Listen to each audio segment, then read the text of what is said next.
So today we are on the topic of, are we in the golden age of EDM? Hot take? Mm-hmm. I think nowadays, you listen to that's cool. Like, good for you. Yeah, but that's more appealing to like the newer generation. So like for some people that who've listened to EDM for a long time, they still have like a stubborn mindset where I'm this. I'm a part of this. I'm a part of this group. I'm a part of that. Yeah. Like if you listen to that, like kind of don't talk to me. Yeah. I think we need to highlight the pandemic. All right, welcome back to the Back and Body Hurts podcast. I'm back. I'm your host, Christine. To the very left is my co-host, Yikern. Hi. And to his right is Sunny. Hey, everyone. And to my left is Benny. Hello. So today we are on the topic of, are we in the golden age of EDM? Hot take? Good question. That is a good question. It is a good question. So I think I'm going to start off with when I first joined an EDM scene, like back in 2022, Veld, which is around August, I felt like I was in the golden age of EDM because I thought that all the sounds were refined and like they were like stable. And everyone's just perfecting their craft in that thing rather than inventing new sounds, trying to hook new people in. So if you have the enjoyment for all sorts of genre, there will always be an artist that is good at that craft, right? I cannot say much about the older EDM songs, but currently I'm starting to listen to like old songs like classic trance, classic techno, or even like raw techno. Sometimes listening to sets from like 2000. Well, we keep saying trance classics only, so obviously you have to listen to trance classics. Right? I mean, obviously, yeah. But like when you're listening to like sets from like 2000, you can still feel like it's very, very raw, right? It feels more underground, right? It feels more underground that you will not tell your friends that I've been to this place. You know what I mean? And you just show up. It's just an experience that you have to like see to believe. Plus no videos at that time. No videos, yeah. So it's very hard to believe that some of the places you've been, like, oh, is it like underground? Like you kind of get judged a little bit. But now it's like everything's more mainstream. Even though sometimes you say a name that, for example, like Cascade, right, who recently just played at the Super Bowl in replacement of Tiësto. So which was very odd because honestly, I'm like, wait, who did they have DJing before the games before this? I'm just like, I didn't look into it, but I'm just like, wait, this is the first time we have a big EDM DJ DJing during the Super Bowl. What did they do before? They probably hired some, or it could have been the local guy. Yeah, but it's pretty cool. So as I was saying, like right now, maybe 2 to 3 years down the road, or even like 3 months down the road, if you say your name Tiësto or Cascade, people, is that person who played at Super Bowl, yeah. So true. And next thing you know, they will get into like mainstream house. Then you will find that there is like Duke Dumont and Medusa, that there are like specializers in these crafts, and these are already refined music, and then when you go deeper down, you get more and more names that are good in their thing. So I felt like this is my take for the past 2 years that I've been in all the shows that you guys have introduced me. I think we are in the golden stage of EDM. New age. Oh, new age. Well, for me, it's new age.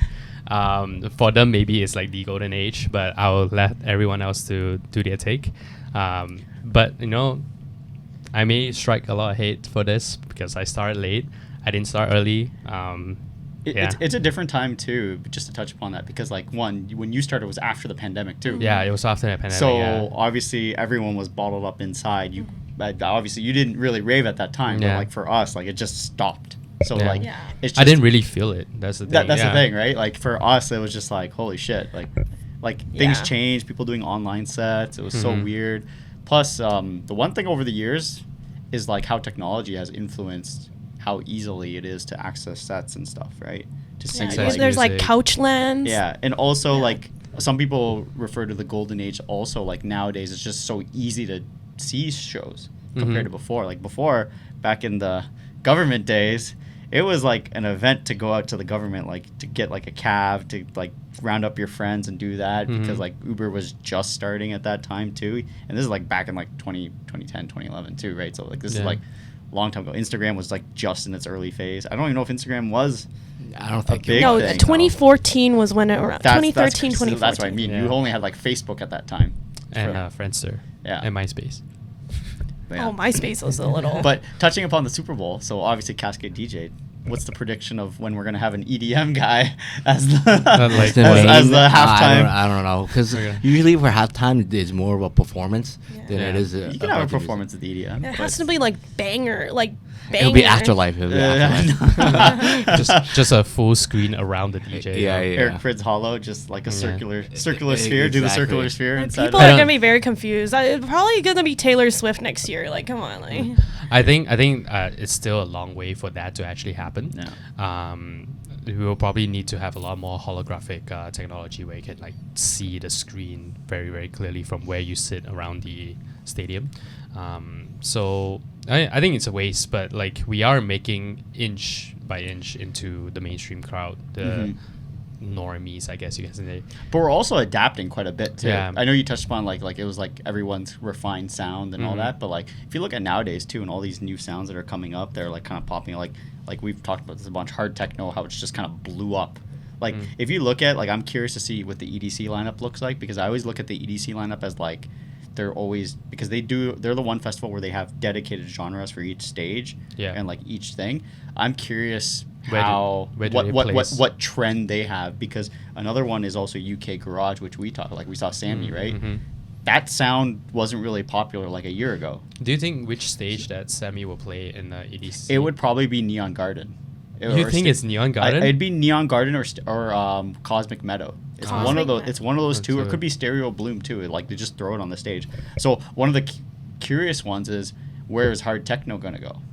The big debate right now is hard techno, is it hard style or is it like techno? Yeah. It's techno. It's definitely techno. So, but the thing is, so obviously hard style is not. It's like trance. Hard style is not as popular in NA. Do they take a day? What happened with the trance stage last year at EDC is one day was all progressive, which was like the Lane 8s, the Sultan Shepherd's progressive house. So they took away a full day of trance and made it progressive house. So a lot of people are speculating that they might take Wasteland, which is all hard style and happy hardcore, and took one day dedicated to hard techno. Because last year I went to EDC, Rainer Zonneveld played at Neon Garden. So like, and that's and I Hate Models too. And I Hate Models too, and 9x9. 9x9. Yeah. So yeah, that's the thing, that it's probably still gonna be neon, but there's speculation that they put like some of the up and comers at yeah. Okay. I mean, baseball did 30 minutes of hard style when we went to Coda. Who? Baseball. That was something special. Yeah. He thought he thinks that wearing his black gloves can start cooking on the deck, you know. So hard I don't know how those gloves don't get like sweaty, just full of sweat. Yeah. Maybe he's just used to it. That's why. His hands all wrinkled after. I think it's probably because my speculation is that you have better grip if your hands are very sweaty. I don't know. I don't think I've never seen that too. But I've seen also people with like the one sleeve too, just as style when they DJ too. It's definitely a trademark thing that he does.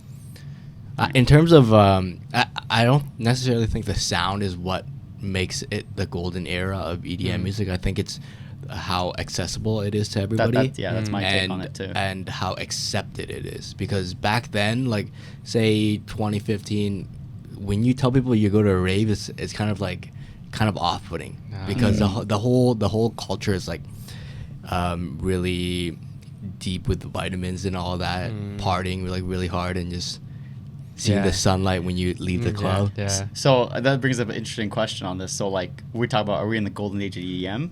I also think so, but are we in the golden age of the music? No. The music. That's where our discussion. That's so. Just to transition to Benny, because I know you're probably like the after Yikirin, I think you're you got into what? Second newest. Well, I started raving, like I started liking the music, like right after high school. Yeah. Oh, shoot. But which was 2015. But I never really raved, like went raving until the first like 2016 Veld, like 2015 Veld.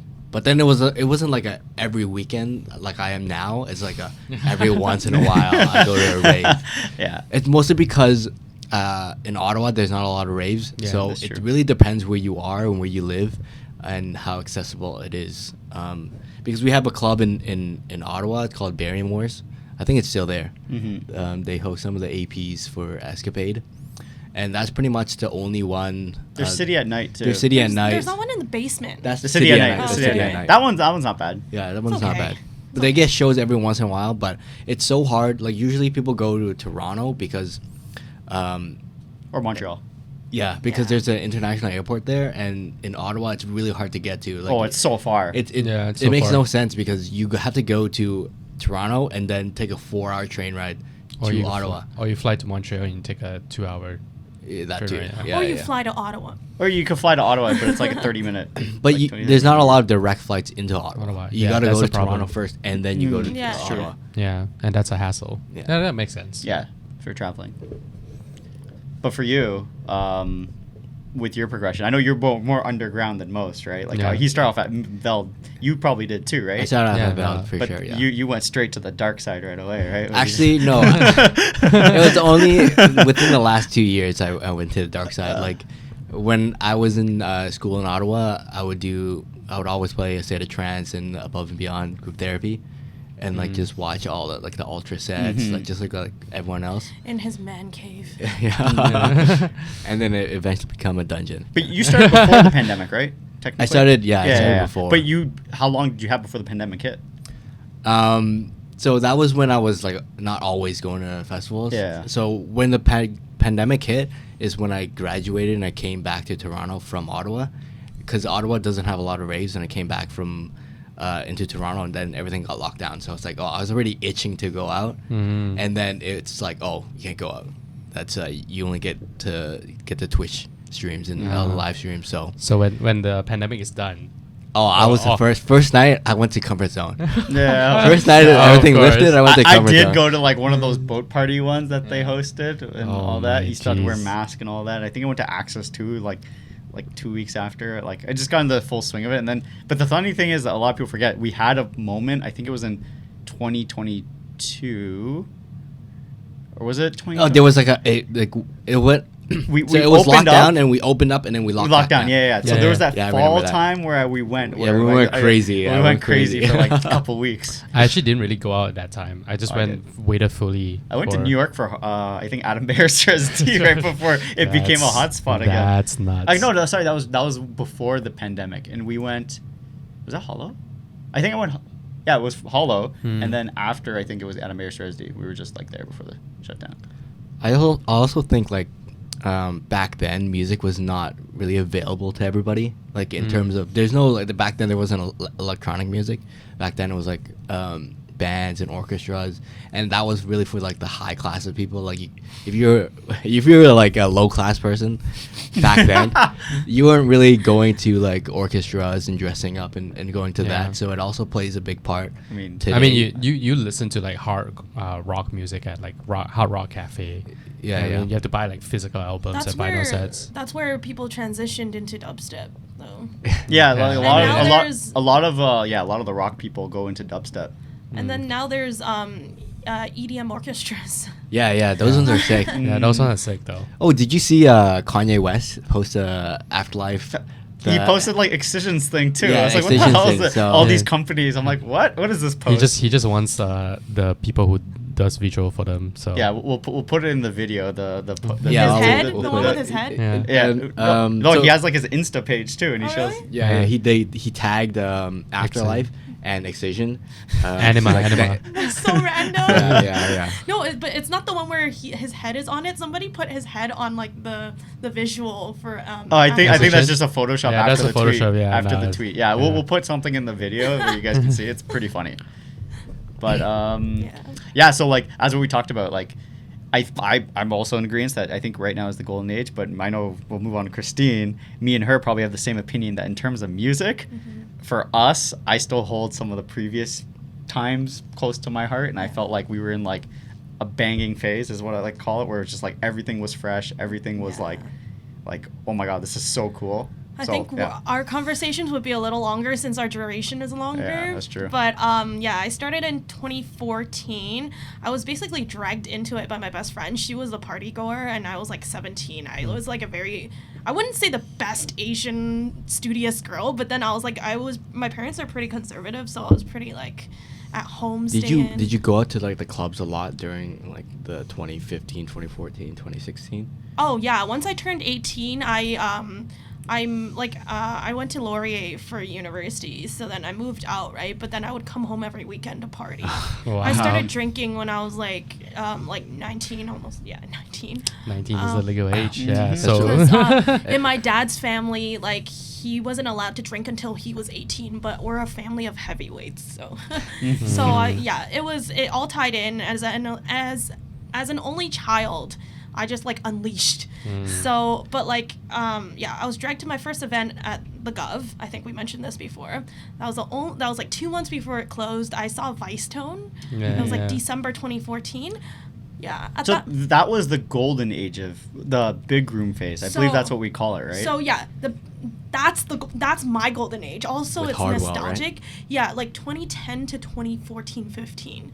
And then I think, in my opinion, the music started going downhill from there. And then I do agree that now it's like a new age golden era because the music is getting better, but it's not big room anymore. It's tech house, techno, and like the mixture. It's like as what we call it. I think like someone like Maddox or like melodic techno too. Maddox and even Hardwell, when he came back, everyone's like, Hardwell, big rooms. No, he did a big room techno is what they call it now, where it's like big room in the sense, but it's the techno sound because now techno hits harder. Yes. So, techno does hit harder now. Yeah, it's this is the whole hard techno resurgence. It's all hard, fast, and quick. It's hard style plus techno, like sort of. If you remember a few months, maybe a few months back, Levels Entertainment, the local org, they actually hosted like a rave. It was called the Golden Era, and it was 2010 to 2014. So even the local DJs like recognize that that's the Golden Era. So the music wise, in terms of the scene, this is the Golden Era because people are now raving to look cool. All the kids are there like. Yeah, all your friends are doing it, so you're doing it, right? Pretty much, yeah. That's why like Veld becomes the first festival for a lot of locals because all my I'm gonna say university kids because that's when people usually start at that age. All my friends are gonna go check it out. I'm gonna go with them, right? Which is kind of good that Veld did it's a all ages. Yeah, it is, so you can kind of bring everyone there. Yeah. To experience it. But just for the losers, if you are underage. Just make sure, especially if you're like a parent bringing a kid, make sure they have protection. Yeah. Make sure they're looked after. Make sure you are responsible. Yeah. Because it is your onus to make sure that they have a good time and they are safe. Or they're like not interacting with like illegal substances or suspicious like items. So my track was dubstep, Skrillex Knife Party, Diplo, and then like within a year I went to house, deep house, because of DJ Malik. Shout out to Aaron. And then I was like a simp girl from 2015 to 2019. But that's quite a switch though, like from hard hitting like 150, 160 BPM, 140 from dubstep to actually a house. But it also in this thing, it's also our own EDM journeys too, right? Like when I look at the scene and when I look at my EDM journey, it doesn't follow what the mainstream scene was because like for me, like a lot of people. Like Swedish House Mafia, like probably iconic, right? Got a lot of people into Avicii, got a lot of people into raving, got a lot of people in the scene. They mean nothing for me personally. Reason why is because I was already past that phase and like listening to other stuff, right? So although like I think the golden, when I'm looking at it from like an objective standpoint, I think the golden era for music wise was the big room phase from like 2012 to 2015 because at that time video streams were happening, like Ultra. I always look at Ultra, and every single set was like fresh, brand new bangers. Like you're like, wow, you can produce this sound on these loudspeakers, and like everyone's going absolutely crazy. The big room then, that music was perfect for the festivals, and even when it's played now, people are still grooving to it. Instead of the big room now, it's a little different. When big room plays now, I guess for us older heads or even you guys, it's like a like it's because a lot of right now there's a lot of genres with that energy anyways, right? But at that time, like if you look at it like previously, from what I experienced too, is a lot of it was like journey based, right? Like it was like the sounds were there, but there was nothing like brash hitting you. Even like the old dubstep. So for me, my personal golden era was that old dubstep trance era where it was like trance was just kind of like resounding with. I'm an old trance head, so like that old fairy sound, that old Tiësto sound, that old Armin sound. But at the same time, I have a soft spot in my heart for the old dubstep sound. This is like pre-Skrillex, where it was like... It was closer to rock. Yeah, it was like, for those of you, just go to UKF, go back to the old like uploads back in 2010. Nero, for those of you who know Nero, when they released their Welcome Reality, that's my favorite album of like all time. Their album cover is pretty rock metal too. Yeah, that's the thing. It's influenced based on that. But for me, that sound was just groundbreaking, right? So for me, that was like the golden era when I started. And that sound like slowly take over. Skrillex made it big. I will say he put dubstep on the map at that time. And I jumped on the bandwagon then, yeah. And a lot of people did. I mean, he won a Grammy, I think, for Bangarang at that time, or one of the songs that he produced. So like it kind of got the scene on the map. But that olden age, didn't he win one recently too? He did. They just won right now for Rumble. With, Flow Fred Dan. again, for Fred again. Yeah. Yeah, I also kind of agree because like even though I didn't listen to EDM, like I kind of agree that 2014 to like somewhat those years that you said are the golden era of like some of the music, because even for me, I didn't listen to any EDM. It does play on radio sounds. And when I go to some of these festivals and like the mainstream rooms, when they play those old music, it hit me that like, oh, I know the lyrics to these things. Yeah. Like, you know, some of it's like Avicii. Like I have like I have so much respect. Like as I did mention, like it mean nothing to me, but I have so much respect for what they did because like I know how much it means to see like Swedish House Mafia come back, because for a lot of people that was like nostalgia. So I think I was at that. Was it Ultra? I forget what year Ultra it was. Was it 2018 when they did the thing? No, when they returned. I think it was after the pandemic. Yeah, it was after the pandemic. Yeah, it was 2020. It was like 2021 or two. Like that, 2021. Yeah. Because they were here with Zoo. They played at Scotiabank Arena. I swear it was 2018 because I remember I was at... There was someone who debuted at... I remember I was at Above and Beyond instead as an A-side because I'm like, I don't care about whatever. It was after the pandemic they came back, and then Hardwell followed. Yeah, Hardwell returned, yeah. So with my tract, like I completely dropped off of melodic dubstep in the middle of the pandemic.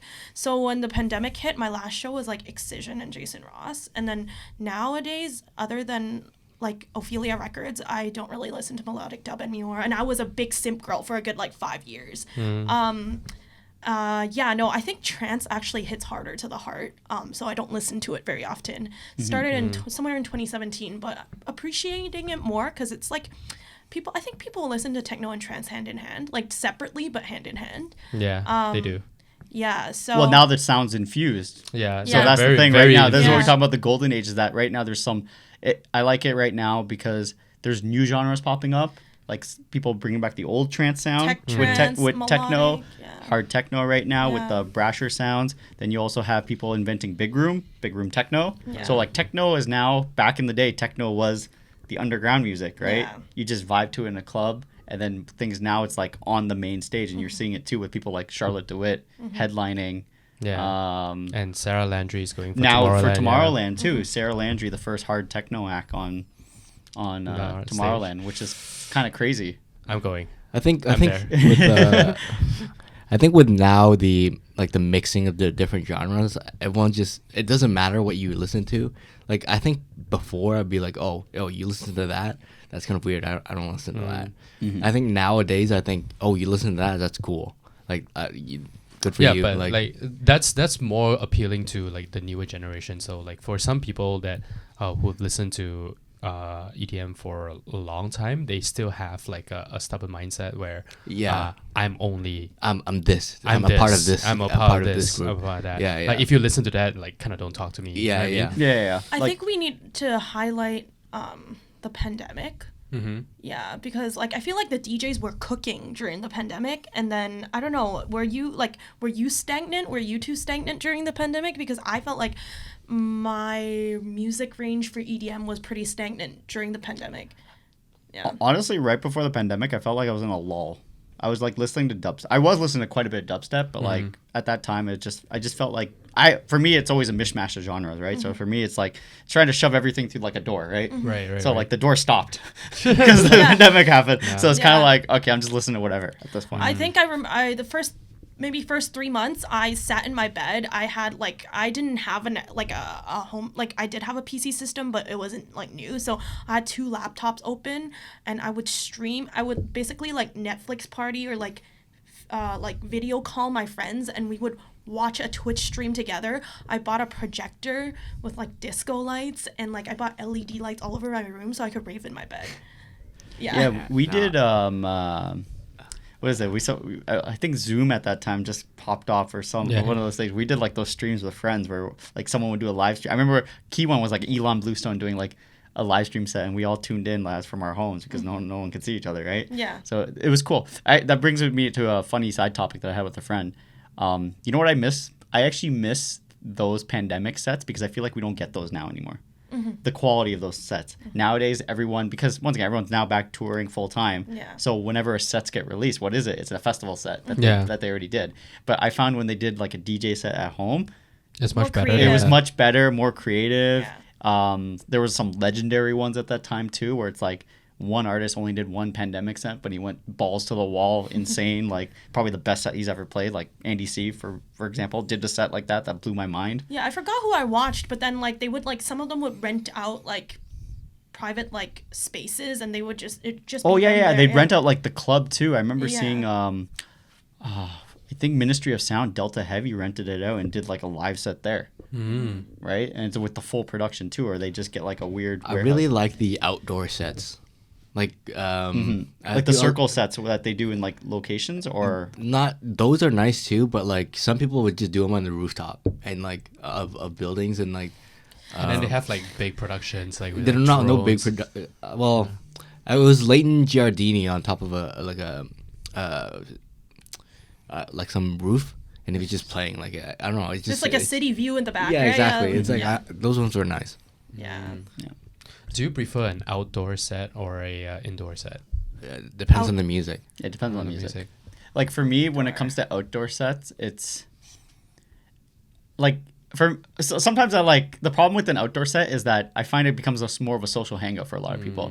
So you get too many people talking, too many people doing certain things, or like just like chilling there, right? Which is fine. That it's an outdoor environment, right? In terms of the live sets. Or just but even some of the DJs know about it, so they'll play according to like that type of like so it, like a social it's also daytime versus nighttime set. Like I'm not like an EDC nighttime set is going to be different than a daytime set in my opinion if it's the same genre of music. It just depends on the crowd, I find. But yeah, I think they play it differently based on the environment. I think it's also depends on the festival too, right? If let's say you are being you booked for a big festival like EDC or Tomorrowland, you want to bring your A game regardless of like whether you want to do a social set or whatnot. So it kind of also depends on the festival. Do you guys have a set that you listen to in during the COVID, like quarantine, that comes to mind? Like, do you have a set? I can safely say I don't. Like one that I still remember as being like that you remember that you listen to. For mine was Gorgon City, the yacht one. Right now off the top of my head, I already mentioned the Delta Heavy at the Ministry of Sound one. Go ahead. And also Andy C did like I think like a 6-deck one. Like one of it was fucking insane.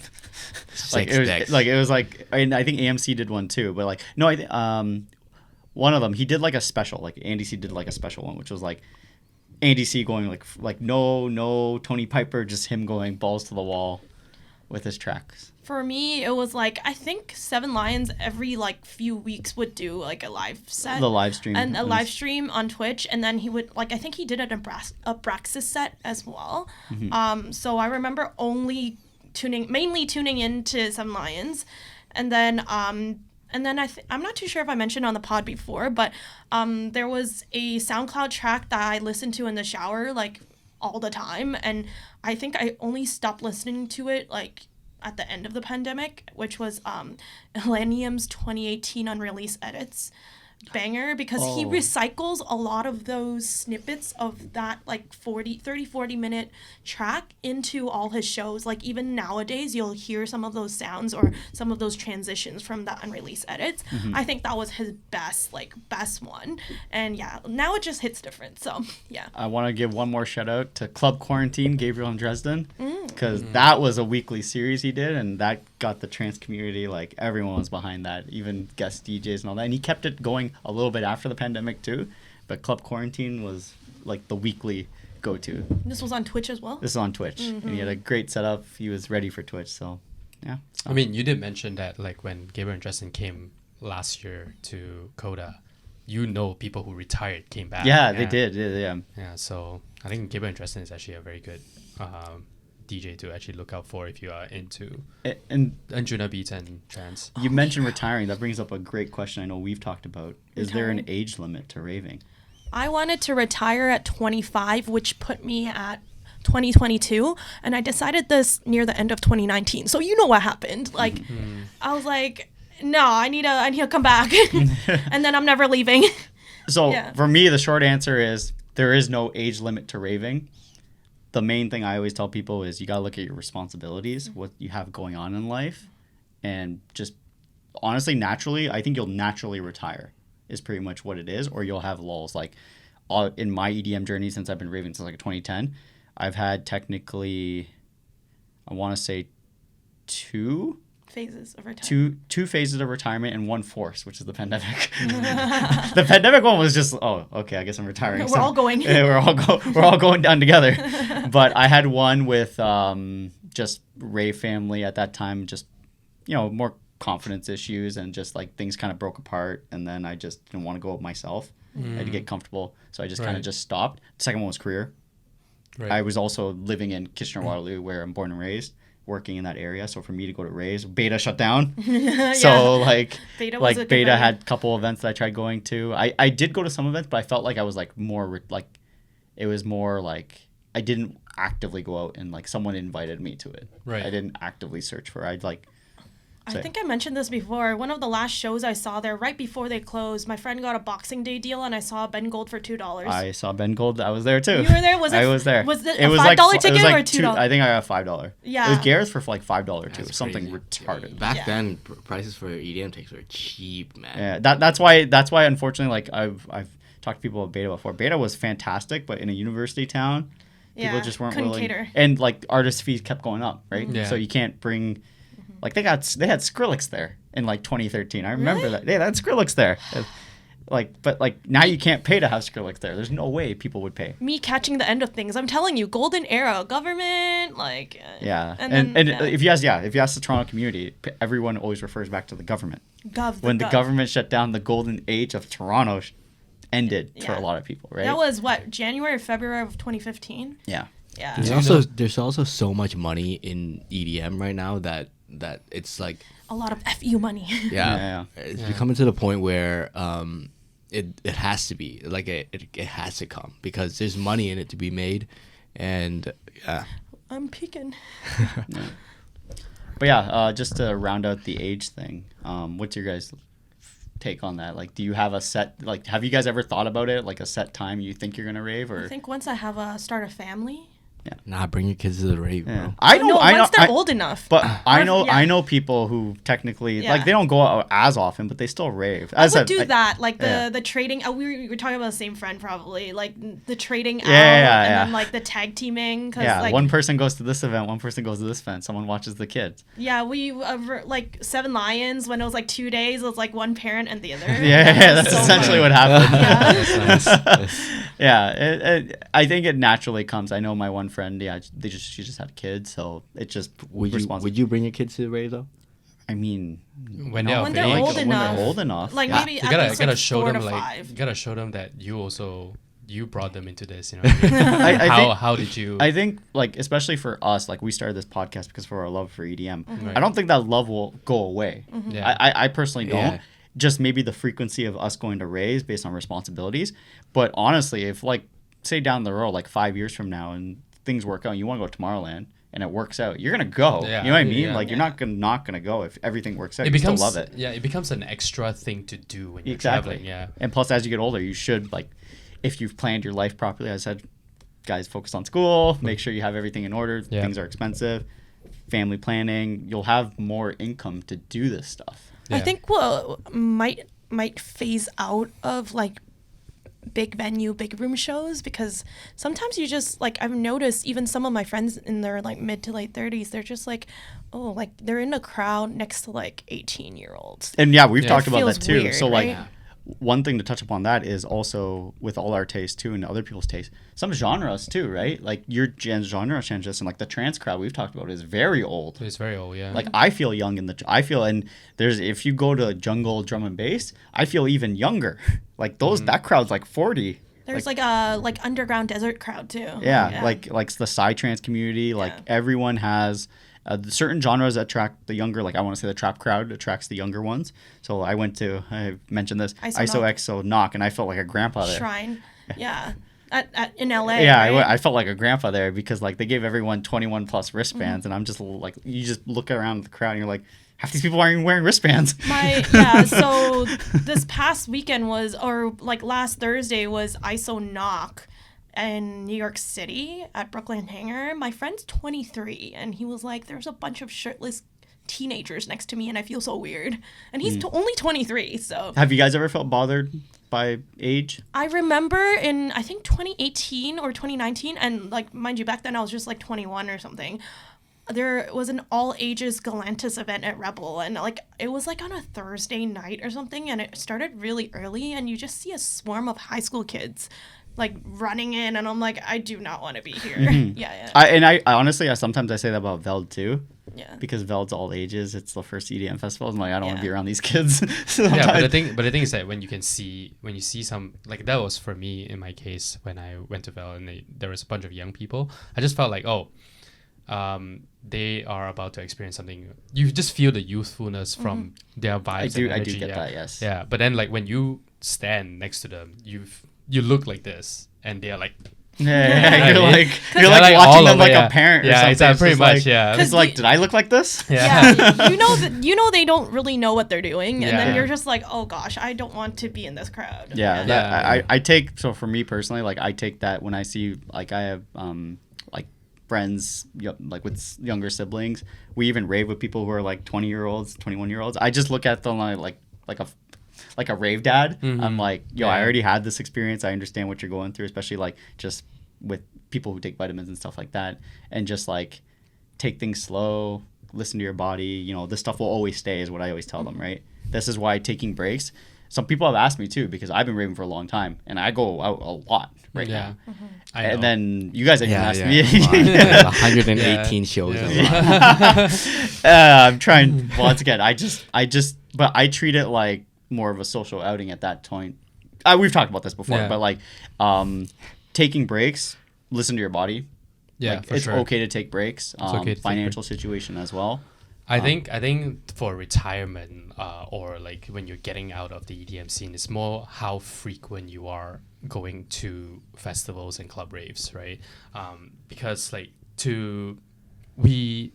as we grow up, we kind of quote unquote graduate from like going out in clubs normally. Like in Toronto, there's a bunch of them, like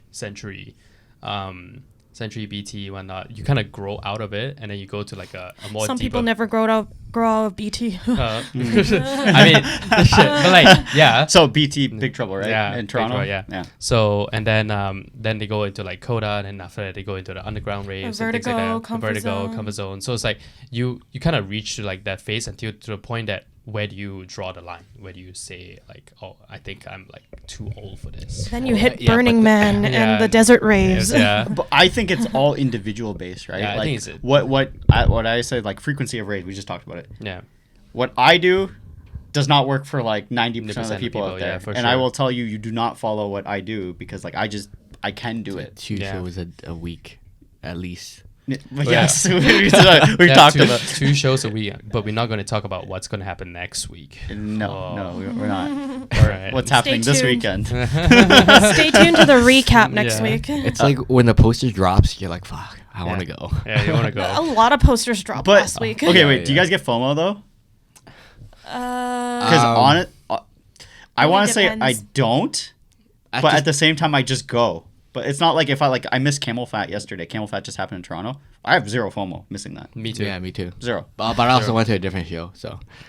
So did I. But I didn't go. Okay, for me, I didn't go to Camel Fat or I didn't go to any other shows, right? But I didn't feel any FOMO. Yeah.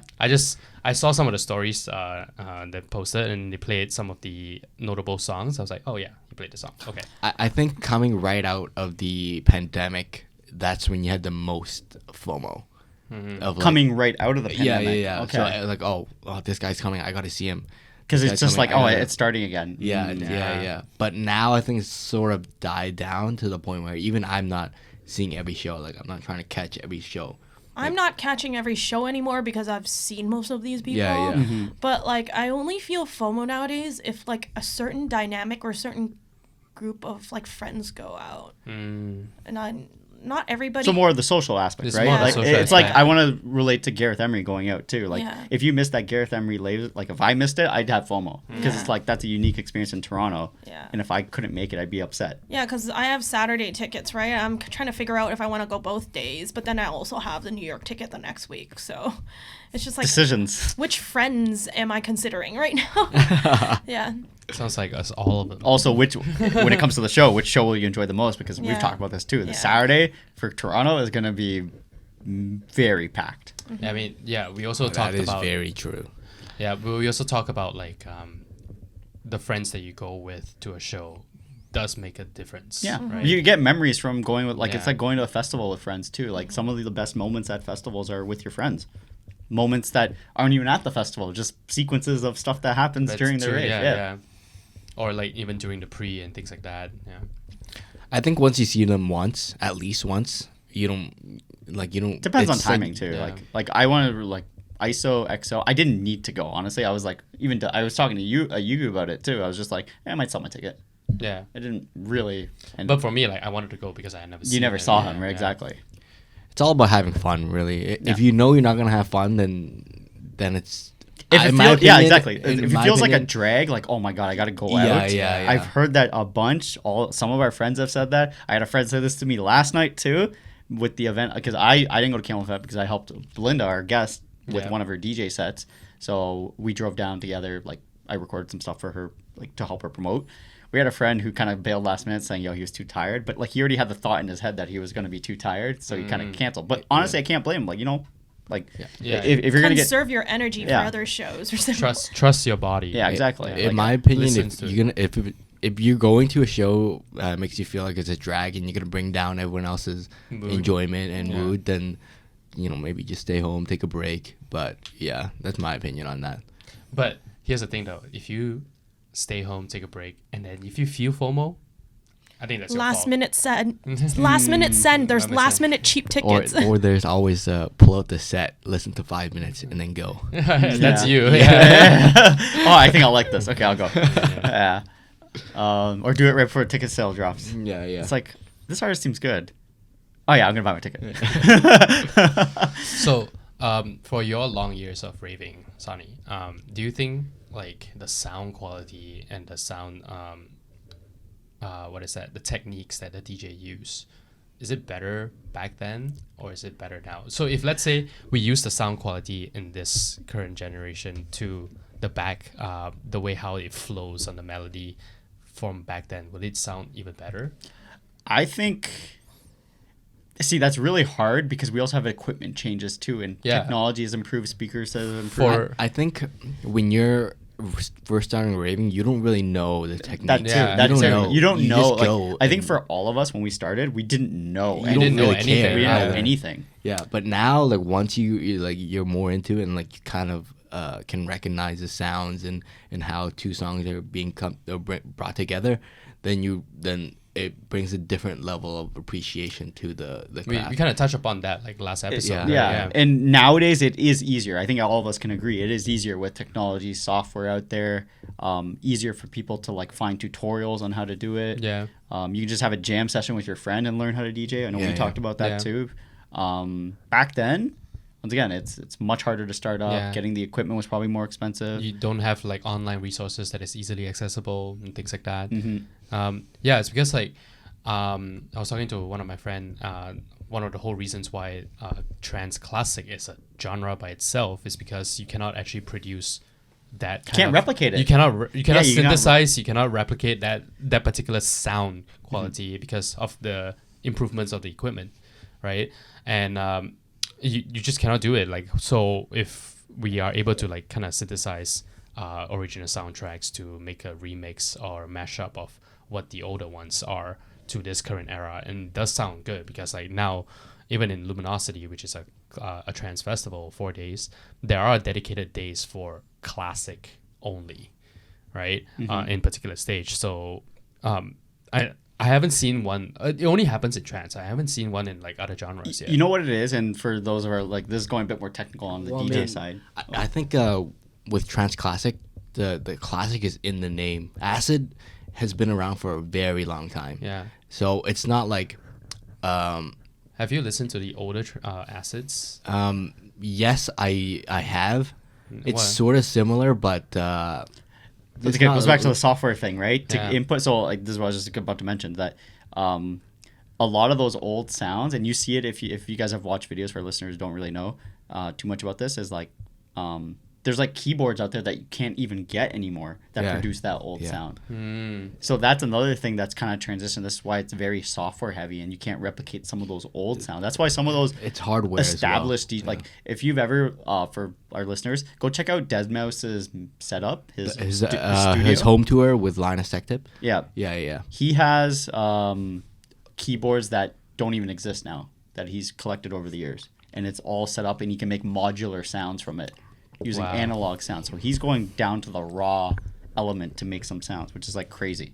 So like this is where sometimes you can't replicate those old classic sounds. Do you think this is part of the new identity he's bringing on, or like because now he's I think it just makes it more unique. Now.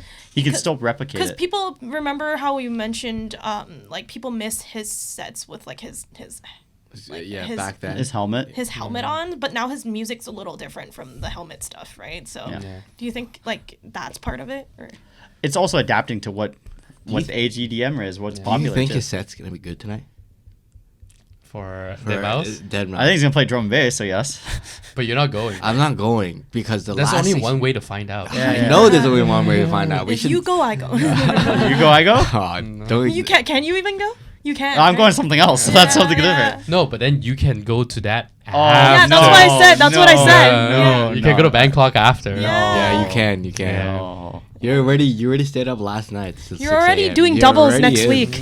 You're doing doubles next week. No, I think next weekend is going to be triples. That's so bad. Once again, listen to your body. Listen to your body. Yeah, yes. He's listening to his body. I'm listening to my body. I'm still doing good.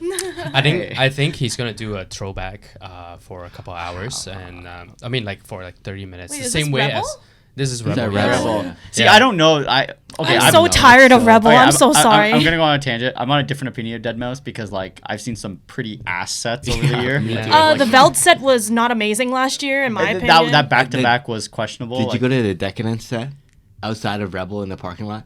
I don't. No. Wait, was that the weekend with Steve Aoki? Was it Decadence? I don't know. He played outside the parking lot. Yeah, it was of called Rebel. like some drive-in. Drive-in. I was Deadmau5 there. drive-in. You were there. I think. That was ass. But I did not I have don't a know good if I time. saw Deadmau5. I remember seeing Steve Aoki. Was it the same day? Different day? I think it was a different day. The same weekend. I don't know. This was after. I've Like seen it was during the period where like it was Pandemic. This is either- during the pandemic where you can right when rave they opened. outside. 2021. when the No, when the before mandate it was open. when the mandate says you can do activities outside. Yeah. It's a loophole. But not indoor. Yeah, it's a loophole. Really? No. Yeah. It was like the first Labor Day festival back, 2021. No. This was when it was locked down. And, Oh, really? And It was in the parking lot. I remember something. It's outside. That's why you could do it outside. I actually have a video of, because my friend's condo oversees where Rebel is and the lake, so we can actually see there was a festival outside where the parking lot is and people are there. I wish they brought that back to us. I was video recording. It's like, oh, On the these parking people lot? are The parking like, lot, right? Nah. Why not? I was recording and like I was putting the caption that, oh, this is a super spreader event, you know. but it was that event. Like I wasn't going. I didn't even know It was EMS ass. It was ass. I did not enjoy it. But like, I think he plays like Ghost and stuff every single set. So you think he gets tired of it? Probably. No, I think probably. He's probably the most he's always the most vocal. Like you ever watch videos of him DJing? Like he just does some random stuff or yells at.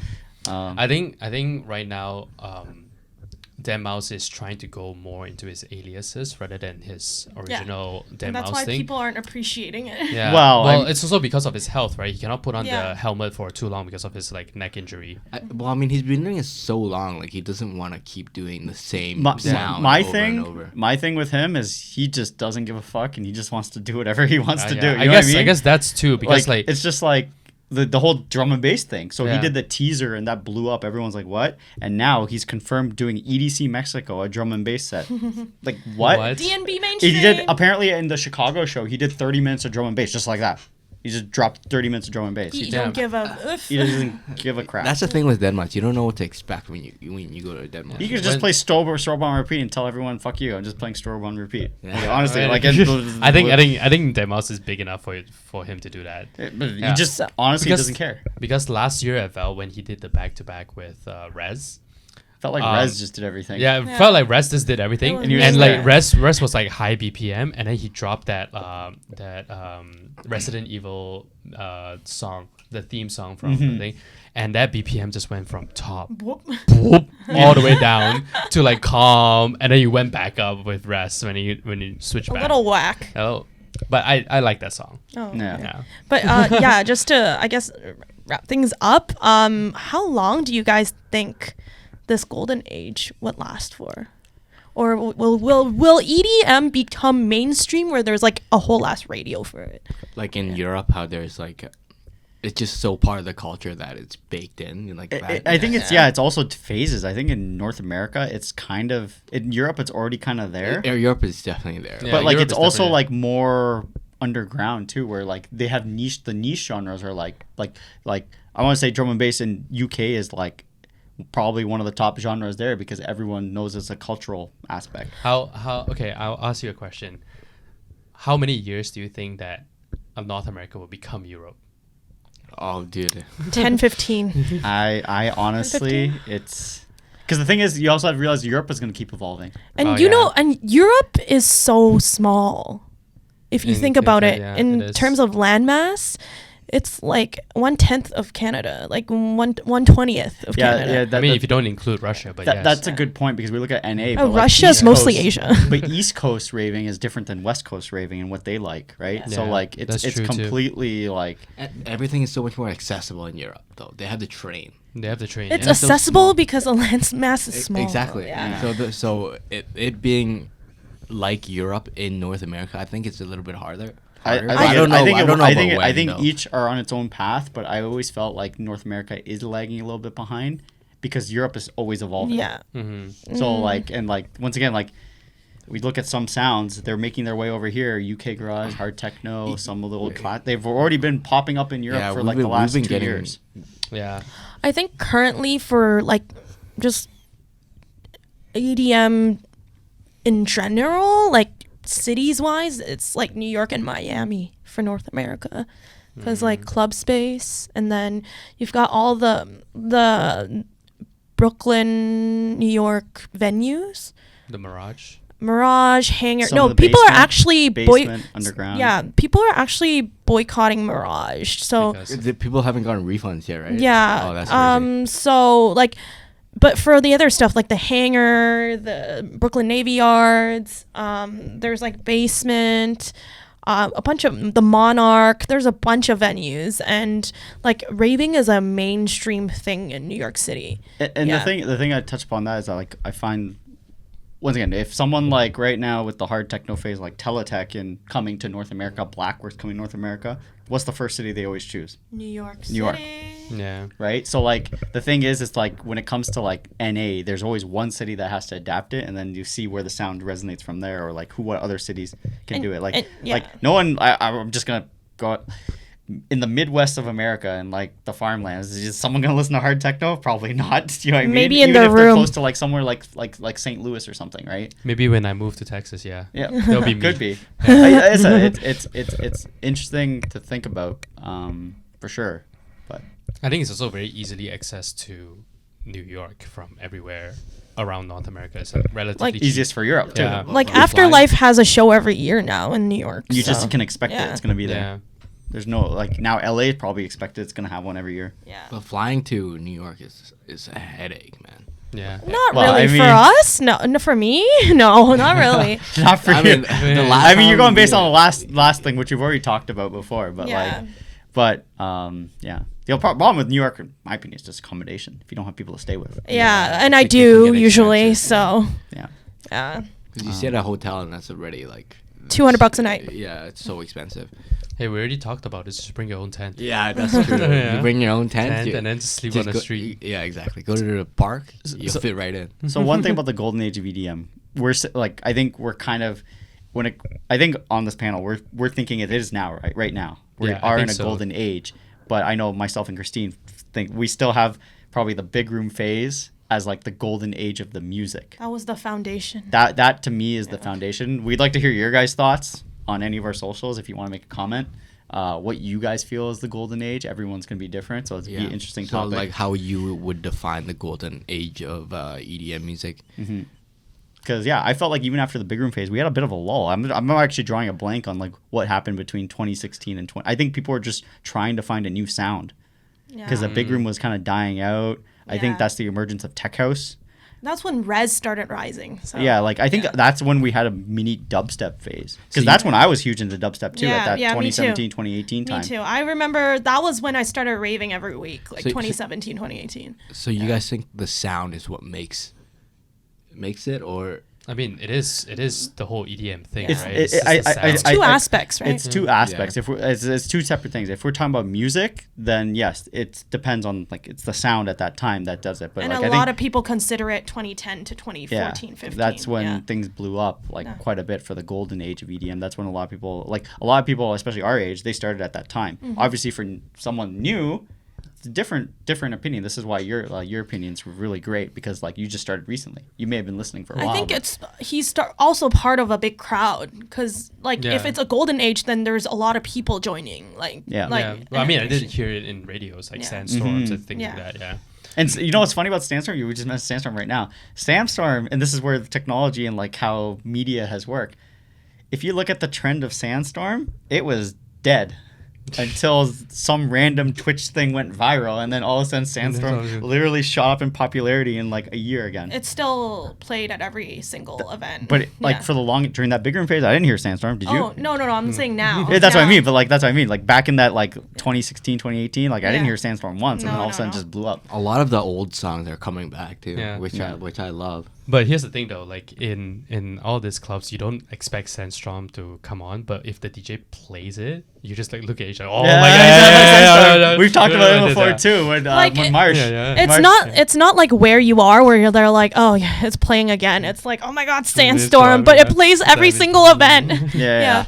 Oh, it's always a crowd hype. As I said, Yeah. I think that's the thing. It's also It's just Would you say the second thing is showmanship of the DJ? oh, so like production right now too, and how the Showmanship, like No, the as way in how you how they bring the dance, crowd. how they Uh-huh. bring the crowd. Like so, for example, like some of the DJs when they you mean like when Steve Aoki caking people? Steve, no, No, more like Zedd and Set the Sky, where they're just really hyped and they're like And- standing, and they're like very happy that they're like DJing and like the they crowd. put yeah. on a show. Yeah. But I think that always existed. You think Are you that talking always about exists? production or like No, No, they're like talking about putting the on a actual show. energy. The Not where you can- can see their feet. I don't know. Remember I mean, sure, you can put production as part of the showmanship because, like, if you think about it, like back in the government days, there's no like big giant TV to see the DJ, right? Or how they perform. When you go to like Ultra, when you go to Tomorrowland, when you go to like some of these places, you can see like TVs, like big screen of the DJ. Do you know what I mean? I think in terms of production, it being a little bit more minimal is better because it allows the pricing for tickets to be lower, and that means more people can go. Accessible.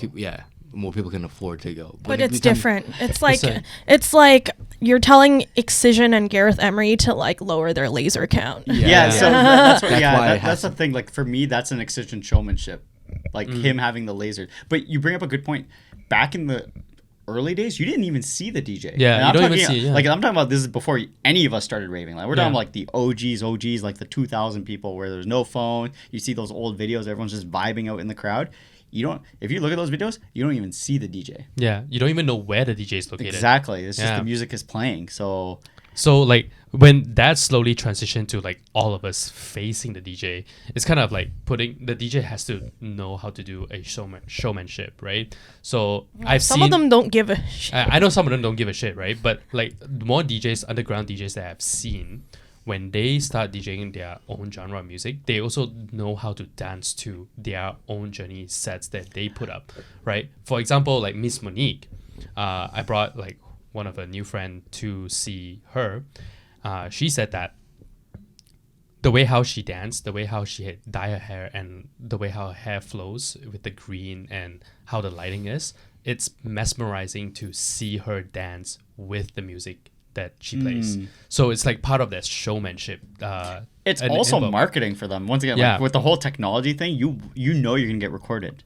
Yeah. You know you're gonna have a reel or someone. Brand. It's a brand. It's a brand. Yeah. Her hair is a brand. Yeah. It's her identity to, obviously she probably loves it. She's probably been doing it for years, but it's now what she's known for. Like she's synonymous for as her show. That's her. Just the way how like Steve Aoki is caking people and like, the Jesus pose of Armin. I think that's the one thing tying back to the main topic is that like you get that a lot from a lot of people. I think nowadays you kind of have to have something to really identify you if you want to make it as a DJ.